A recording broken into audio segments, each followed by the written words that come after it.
said it is illegal for the devil to operate here. The earth was made for us. That is why if the devil can function well, he needs somebody, and he needs a human being.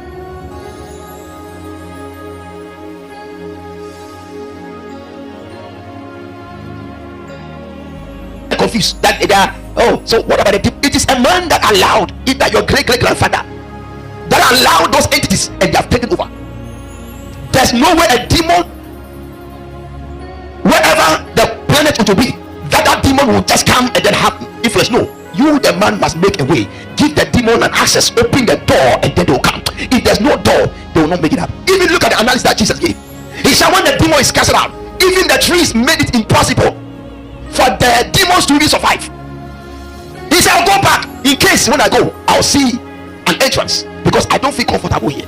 Even trees made the demons to become uncomfortable. The environment, the Bible said it was dry. Are you hearing me, somebody? So he said that, but for the tree of the knowledge of good and evil, thou shalt not eat of it, for in the day that thou eatest it thereof, thou shalt surely die. So Adam died. It was a physical death. He died at the age of 930. Now, what is that good of the knowledge of good and evil? What does it mean? Because the knowledge of good and evil represent the law.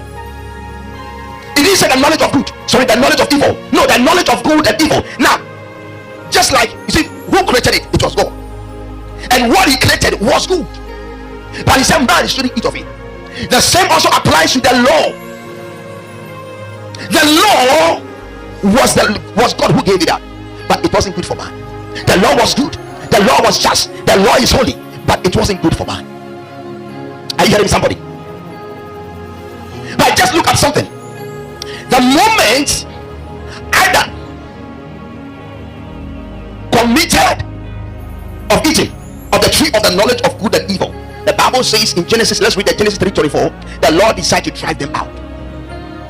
And want to understand the reason why I am saying that Jesus has come to fulfill all things. There's something that the Lord did.